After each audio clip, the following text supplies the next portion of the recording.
اگر مدرسوں سے وہ ملک خالی رہے اور دینی تعلیم سے وہ جو ہے نابلد رہے، وہاں پر جس طرح کے انقلابات آئے کہ وہ انقلابات نے ملکوں کو بدل ڈالا، ذہنوں کو دھو ڈالا، روح کو پراگندہ بنا دیا اور ضمیر کو مردہ بنا دیا۔ لیکن جہاں پر ادارے ہیں، تعلیم گاہیں ہیں، جہاں پر لوگ جو ہے اساتذہ پڑھاتے ہیں، ان کے دم سے اور ان کی جی جان پر کسی بھی ملک میں مسلمان باقی ہیں اور سانس لے رہے ہیں اور اسلام زندہ ہو رہا ہے اور اسلام کی گھٹائیں، رحمت کی گھٹائیں لوگوں پہ چھا رہی ہیں۔ کیوں؟ اس لیے کہ ان لوگوں نے اپنے اللہ کے حضور جو وعدہ کیا ہے کہ دینی تعلیم کو عام کرنے کا، لوگوں کو اخلاق سے جو ہے متعارف کرانے کا، اور وہ اس میدان میں کام کر رہے ہیں۔ تو مدارس کے جو طلبہ ہیں وہ اپنے اخلاق اور کردار کے ذریعے سے، اور ہم چاہتے ہیں کہ ہماری آنے والی نسلوں میں وہ روشنی پیدا ہو، ہماری آنے والی نسلیں اس ملک میں خیر و برکت کا ذریعہ بنتے رہے۔ اس ملک کے اندر جو پھیلی ہوئی انارکی ہے، جو بد اخلاقیاں ہیں، جو بے حرمتیاں ہیں، جو جنم لے رہی ہیں، وہ ختم ہو۔ ہم لوگوں کو مساوات کا، انسانیت کا اور لوگوں کو اسلام کی اس سچائی کا اگر درس دینے والے بنتے ہیں تو یہ اس ملک کی قسمت میں لکھا جا چکا کہ یہاں پر یہ لوگ پیدا ہوں گے اور یہ لوگ اس دعوت کو لے کر چلیں گے اور عام انسانوں کی خدمت کے لیے یہ لوگ اٹھ کھڑے ہوں گے۔ یہ قسمت میں اس ملک کے لکھا جا چکا ہے۔ میں سمجھتا ہوں کہ ہمارے چھوٹے چھوٹے اداروں میں اور بڑے بڑے اداروں میں جو طلبہ پڑھ رہے ہیں، جو طالبات پڑھ رہی ہیں، کہ یہ ماں وہ بچے کی تربیت گاہ ہوتی ہے، وہاں سے اگر وہ دین کی معلومات لیتی ہیں اور پھر اپنے بچے کی تربیت کو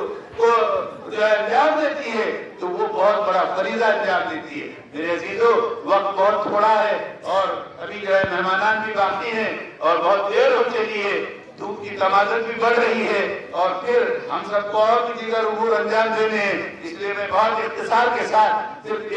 ایک ایسا واقعہ جو تاریخ میں یعنی بلکہ حال ہی میں پیش آیا ہے، جو ایک عربی اخبار میں وہ جو ہے چھپا تھا، اور اس عربی اخبار کا ماحصل جو کچھ مجھ کو اس سے ملا ہے وہ میں آپ کے سامنے ذکر کرتا ہوں، اور پھر یہ درخواست آپ سے کرتا ہوں اہل دباڑی سے اور دباڑی کے قرب و جوار میں جو ہے دیہات اور گاؤں ہیں، ان سے میں آپ سے صاف کہتا ہوں کہ آپ اس ادارے کی امداد، نصرت، تعاون جس انداز میں مادی شکل میں، معنوی شکل میں، اخلاقی طور پر انجام دیتے ہیں، تو آپ یہ طے کر لیں کہ، اور میں یہ بات کھلے طور پہ کہہ رہا ہوں، جہاں جہاں بھی جاتا ہوں وہاں یہ بات کہتا ہوں کہ جس گاؤں میں، جس بستی میں، جس شہر میں، جس محلے میں جو ادارہ ہے، جو مدرسہ ہے، وہاں کے لوگ اس ادارے کا خود سے تکفل کرنے کی عادت ڈالیں۔ یعنی دباڑی کے لوگ اپنے جو ہے زراعت کا عشر، دباڑی کے لوگ اپنی زکات، دباڑی کے لوگ اپنے صدقات، دباڑی کے لوگ اپنے عطیات، وہ سب اس کو اپنے یہاں کے ادارے کو مضبوط کرنے کی کوشش کرے اور اس کو بنانے کی کوشش کرے، اور ہم اور آپ ایک دوسرے کے محتاج نہ بنے بلکہ خود کفیل ہو، خود کفیل اس معنی کر کہ جس علاقے میں، جس خطے میں جو ادارہ، جو مدرسہ، جو دینیات کا مکتب چل رہا ہے، وہاں کے لوگوں نے اب اس ادارے کو سنبھالا دینا چاہیے، اور کوئی آڑے میرے موقع پر کسی ایسی چیز کی ضرورت پڑ جائے تب وہ اپنے اس دائرے سے نکل کر کسی خیر خواہ کے پاس میں پہنچے، اور کسی ایسا عطیہ اور صدقہ دینے والا کوئی انسان اگر نظر آئے تب اس کے پاس میں جائے۔ لیکن میں یہ توقع رکھتا ہوں اہل دباڑی سے کہ انشاءاللہ وہ اس معراج العلوم کو اپنے گھر کا مدرسہ سمجھ کر یہاں اپنی زکات، عطیات اور صدقات کو انشاءاللہ اس کے لیے وہ طے کر لیں گے، اور باہر کے اداروں کے لیے میں یہ نہیں کہتا کہ نہ دے، آپ ان کو بھی دے، لیکن ان کا حق وہ زیادہ بنتا ہے کہ آپ اس کی طرف اپنی توجہات کو زیادہ رکھیں۔ ایک بات جو آخری طور پہ میں نے ذکر کی ہے کہ اخبار کے اندر جو تراشا میں نے پڑھا تھا وہ یہ تھا کہ ایک ریڈیو اناؤنسر نے اپنی ٹیلی فونک گفتگو میں ٹیلی فون کے ذریعے سے اس نے ایک بہت کروڑپتی اور بہت مالدار قسم کے شخص سے فون پر بات چیت کی، اور فون پر جو اس نے بات کی اس نے اس سے کہا کہ میرا آپ سے ایک سوال ہے، اور سوال یہ ہے کہ آپ اتنی دولت کے مالک ہیں اور اتنی دولت سے آپ کو جو ہے گاڈ نے نوازا ہے جی، بلکہ آپ کے پاس ساری آسائشیں ہیں، ساری خوشیاں آپ کو حاصل ہیں، ذرا آپ میرے کوشچن کا آنسر دیجئے کہ ان تمام اپنی زندگی میں، آج تک کی زندگی میں، زندگی کا وہ کون سا مرحلہ ہے کہ جس میں آپ کو آخری درجے کی خوشی حاصل ہوئی؟ تو اس شخص نے جو جواب میں کہا اس کو سنیے، اور اس کے بعد میں آپ غور کیجیے کہ واقعتاً جو بات ہم کو کرنی ہے وہ کب اس شخص نے ادا کی، وہ کر گزرا، اور کب وہ جو ہے خوش و خرم اور بہت مطمئن اور پرسکون رہا۔ اس شخص نے جواب دیا کہ محترم، میری زندگی کے خوشی کے وہ مراحل ہیں جو بنیادی طور پر 4 ہیں، جہاں پر مجھ کو خوشیاں تو حاصل ہوئی لیکن میں اپنی خوشیوں سے کہیں مطمئن نہیں ہو سکتا۔ پہلا مرحلہ تو وہ ہے کہ مجھے اپنی زندگی میں مال اور دولت کمانے کا شوق تھا، تو میں نے بہت سا مال کمایا، بہت ساری دولت سمیٹی، لیکن مال اور دولت سمیٹنے کے بعد مجھے سکون تو کیا حاصل ہوتا، میرا سکون مزید درہم برہم ہو گیا۔ مال اور دولت کی فکر نے اور اس کو جپے رہنے میں اور اس کی حفاظت میں میری ساری جو ہے توانائی اس میں خرچ ہو گئی، ساری خوشیاں کافور ہو گئی۔ میری زندگی کا دوسرا مرحلہ وہ آیا کہ مجھے دنیا کی قیمتی چیزیں، قیمتی اشیاء جمع کرنے کا بڑا شوق پیدا ہوا۔ میں نے ہر قیمتی چیز خریدنے کی کوشش کی، اور جب میں خریدتا تھا تو تھوڑے دنوں کے بعد اس قیمتی چیز کی چمک دمک مانگ پڑ جاتی اور میری خوشی کافور ہو جاتی، مجھے وہاں بھی خوشی نہیں۔ پھر تیسرا مرحلہ میری زندگی کا یہ آیا کہ بڑے بڑے جو ہے فٹ بال ٹیمیں، کرکٹ کی ٹیمیں یا بڑے بڑے جو ہے ٹورسٹ کی جگہ ہے، جو بہت بڑے بڑے پروجیکٹ ہوتے ہیں، وہ میں نے خریدنا شروع کیا۔ لیکن کچھ ہی دنوں کے بعد جب میں نے وہ خریدے تو میں نے اپنے آپ کو دیکھا کہ میرا دل قطعی ان تمام دولت سے مطمئن نہیں ہوا اور مجھے ذرا بھی خوشی نہیں۔ اچانک اس دوران میرے ایک دوست کا فون مجھے آیا، اور میرے دوست نے مجھ سے ایک گزارش کی، وہ میرا دوست تھا، تو اس نے کہا کہ فلاں جگہ پر کچھ طلباء ہیں جو معذور ہیں جسمانی اعتبار سے، چل پھر نہیں سکتے، تو میری یہ خواہش ہے کہ تم اس جگہ پر اس جگہ جا کر ان کو کچھ ویل چیئر آپ خرید کر دیں تاکہ وہ چل پھر سکے، آ جا سکے۔ تو میں نے میرے دوست کے کہنے پر کچھ ویل چیئر خریدی اور دوست سے کہا کہ یہ لے جاؤ اور جہاں تم کو دینا ہے وہاں پر دے دو۔ تو میرے دوست نے یہ کہا کہ ٹھیک ہے، آپ نے میری بات مانی،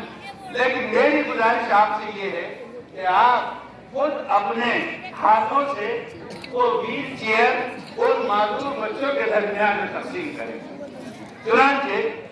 وہ شخص جن کے پاس سے اس جگہ پر آیا، ان معذور بچوں کے پاس میں آیا، اور اس نے اپنے ہاتھوں سے ان معذور بچوں کو ویل چیئر دیتا گیا اور ایک ایک کو دے رہا تھا۔ جو بھی بچہ ویل چیئر ملتی تھی وہ فوراً ویل چیئر پر بیٹھتا اور گھومتا رہتا اور اچھلتا رہتا تھا، اور اس کو بڑی خوشی ہو رہی تھی کہ ویل چیئر پر ادھر سے ادھر بھاگ رہا ہے، ادھر سے ادھر ٹہل رہا ہے، اور وہ بہت مگن میں، سارے بچے بھاگ رہے ہیں۔ تو مجھ کو لگا کہ ویل چیئر میں نے جن بچے کو دی ہے وہ بہت ایسا خوش نظر آ رہے ہیں، تو میں بھی ذرا ان کو دیکھ کر میرا جی بھر آیا اور خوشی کی ایک انتہا نہ رہی۔ تو میں وہاں سے نکل رہا تھا تو ایک بچہ جو ویل چیئر پہ تھا وہ میرے قریب آیا، اور قریب آنے کے بعد اس نے میرا پیر پکڑ لیا، تو مجھے لگا، تو میں تھوڑا سا اس کی طرف جھکا، مجھے لگا کہ شاید اس بچے کو کسی اور چیز کی ضرورت ہے۔ تو میں اس کی طرف جھکا اور میں نے پوچھا کیا بیٹا کیا آپ کو کسی اور چیز کی ضرورت ہے؟ تو اس بچے نے جو جواب دیا میرے عزیزو، بس یہی جواب وہ نہایت قیمتی جواب ہے جو ہماری دنیا کا اثاثہ اور ہماری دین کا بھی جو ہے خلاصہ گویا یہ جواب ہے جو اس معذور بچے نے دیا تھا۔ یہی میں پیغام آپ کو دیتا ہوں اس شخص کا، وہ جملہ وہ سینٹینس جو اس نے اس بچے کی زبان سے ادا ہوا تھا، وہ آپ ہی کی نظر کرتا ہوں اور پھر آپ سے اجازت چاہتا ہوں۔ اس بچے نے جو بات کہی کہ انکل مجھے کسی چیز کی ضرورت نہیں ہے، تو کہا پیر کیوں پکڑے ہو؟ کہا کہ انکل میں نے آپ کا پیر اس لیے پکڑ رکھا ہے کہ میں آپ کے چہرے کو بہت غور سے دیکھ لینا چاہتا ہوں تاکہ آپ کے چہرے کے تمام نقوش کو میں اپنے ذہن میں رکھوں۔ اس وقت میں دنیا میں آپ کا شکریہ ادا کر ہی رہا ہوں، لیکن جب میں اپنے خدا کے پاس بھی جاؤں گا اور میں اپنے خدا کے پاس بھی کھڑا رہوں گا تو میں اپنے خدا کے سامنے بھی تم کو پہچان کر اس کے سامنے کھڑا کروں گا اور اپنے خدا کے سامنے تمہارا شکریہ ادا کرنا چاہوں گا، اس لیے میں تمہارے چہرے کو غور سے دیکھ رہا ہوں۔ یہ ہے ایسی جگہوں پر تعاون کرنے کا صلہ کہ اللہ کے سامنے وہ گواہ بھی بن رہا ہے اور اس کے حق میں بھی گواہ بن رہا ہے جس نے اس کی مدد کی ہے، جس نے اس کا تعاون کیا ہے۔ جو بھی ایسی جگہوں پر جہاں ضرورت مند لوگ ہیں ایسی جگہوں پر تعاون کرے گا، اس کا صحیح معنی میں بدلہ وہی خالق کائنات اور وہی مالک ملک اور ہم سب کا جو ہے پیدا کرنے والا وہی دے گا۔ اللہ تعالیٰ جو لوگ بھی اس ادارے کے سلسلے میں خیر خواہی رکھتے ہیں، اللہ تعالیٰ ان کے جذبے کو مزید بڑھائے اور اداروں کے سلسلے میں تعاون کرنے والا بنائے، اللہ کے سامنے سرخرو ہو کر ہو جائے۔ اللہ تعالیٰ ہم سب کو پورے اخلاص کے ساتھ اور نہایت دیانتداری کے ساتھ ان اداروں میں کام کرنے کی توفیق عطا فرمائے۔ وما ذلك على الله بعزيز، هذا وبالله التوفيق، وآخر دعوانا ان الحمد لله رب العالمين۔